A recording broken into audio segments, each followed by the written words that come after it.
But this was fantastic from Sick. You know, there's a few ways they could have played this position once he gets it. He knows at that point, oh my god, I can't believe what we're seeing here from Tenz. But after you get that forward position on Sick, you can either try to bait rotations into him. Woo! Oh my god, it's just disgusting, isn't it? What's up, everybody? Lana Rhodes here, coming at you with a brand new Valorant video. And in this video, we gotta break down Sentinels versus Fnatic, NA versus EU. Absolutely nutty game, and both teams played exceptionally well. So we're gonna be breaking down some interesting tips and tricks from each team and break down the meta composition so that you know exactly what characters are powerful and strategies to incorporate in your games. But go to the GameLeap website in the links down below for in-depth advanced guides, VOD reviews, tips, and tricks. If you really want to master your craft, climb to Immortal and beyond, and potentially make it all the way to the pro scene, you gotta go check it out right now down below. But without further ado, let's jump into the video. Now, right off the bat, I gotta show you this insane execute made by Fnatic because it's freaking nuts. Notice how Killjoy is gonna be lining up a nano swarm for this corner green box. At the time she throws it and activates it, Jett is gonna be smoking right in the middle, connecting the left high box to the mid box, and then he's gonna dash into that smoke. As Jett dashes into that smoke,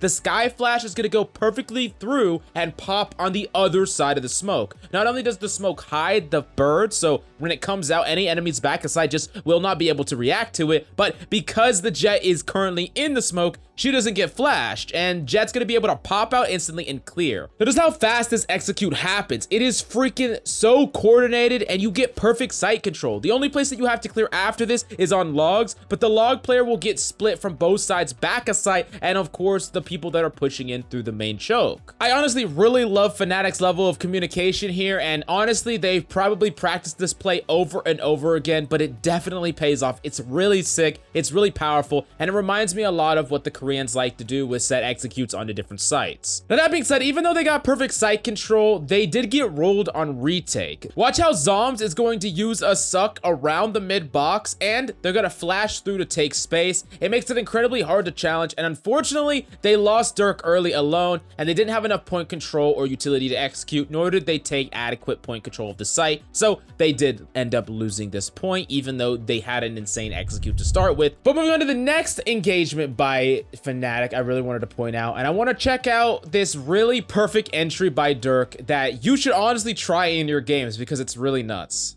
He's gonna smoke upper box and then dab updraft in it. I want you to just take note about how fast this happens. It is so freaking fast. And then you get a lot of options. You could drop back a sight, you could stay up in the smoke, you could drop back and clear the cubby, and he's gonna drop back towards default plant zone and clear that same cubby that was cleared with the Killjoy nanoswarm earlier. Now, they couldn't do the regular execute because their Killjoy was actually playing default mid, and they needed something to clear that corner.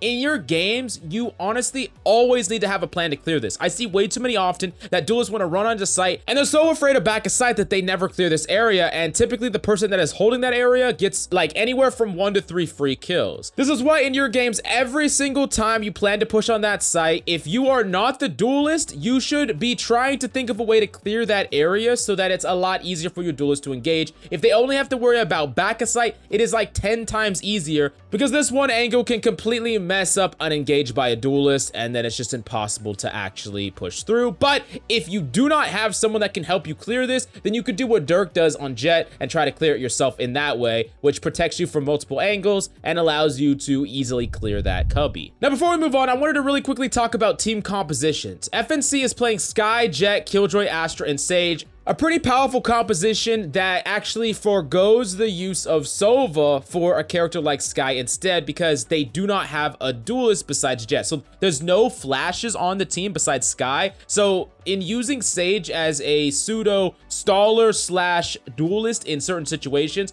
they need to bolster their offense, and they kind of pick Skye as like a hybrid Sova breach because Skye can gather information and of course flash as well, bolstering your attacking possibilities as we just saw with some of their executes. That being said, Sentinels is taking an exact opposite approach when they're doing Phoenix, Sova, Cypher, Jett, and Astra. While Astra is definitely the same, and Astra is just seeing more and more pick rate this tournament, she is is just freaking nuts. Jett is also the same, but the Cypher instead of Killjoy is an interesting decision because Sentinels and X10 are currently the only two teams that are playing Cypher. But I honestly think that Cypher is a very personal preference oriented pick. In a vacuum, Killjoy might be better, but Dapper is so good on Cypher that I think his personal preference shines through, and who can blame him when they keep freaking winning? On top of that, Sova is a very powerful character, of course, and because they have Jett and Phoenix, they have the flashes of Phoenix. They don't necessarily need the flashing capability of Skye to take angles, and Sova enables the duelist far better. He's a better information gatherer than Skye, even if he doesn't provide that extra sort of utility in having multiple flashes. But like I said, they don't need that in this composition, so it makes a lot of sense here. Number one of the next player I wanted to break down, let's look at some freaking Tenz diff, because Tenz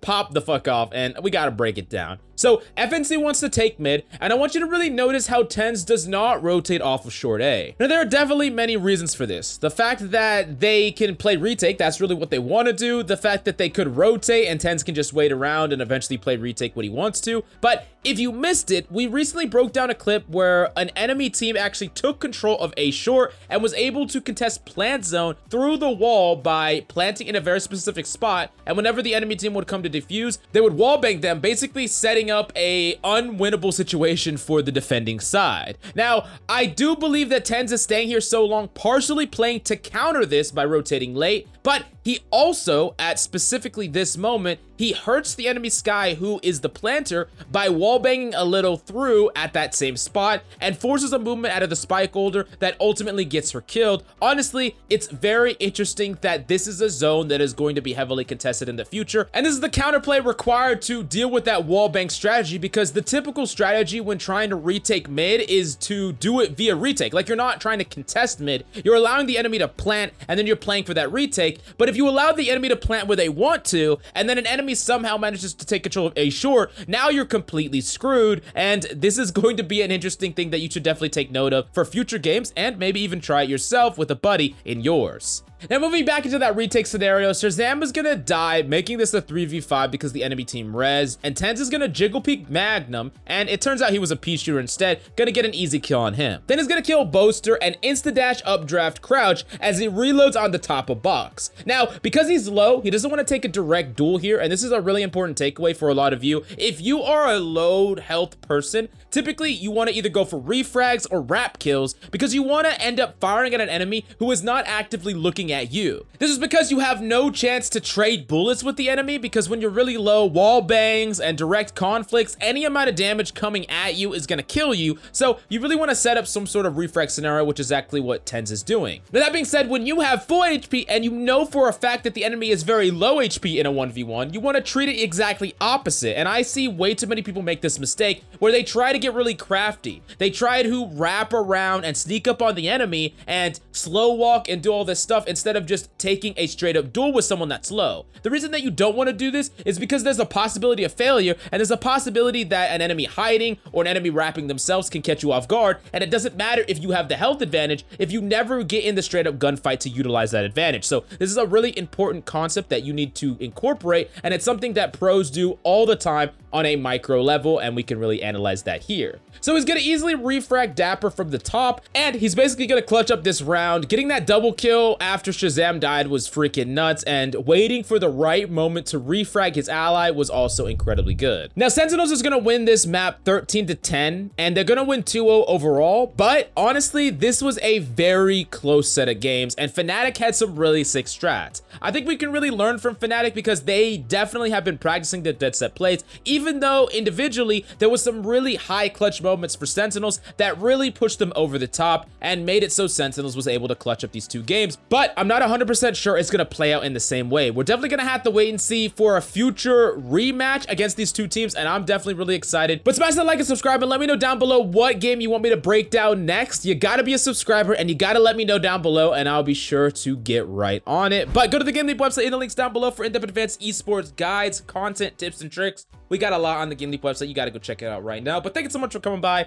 I really hope you enjoyed the video. I love your faces, and I'll see you next time.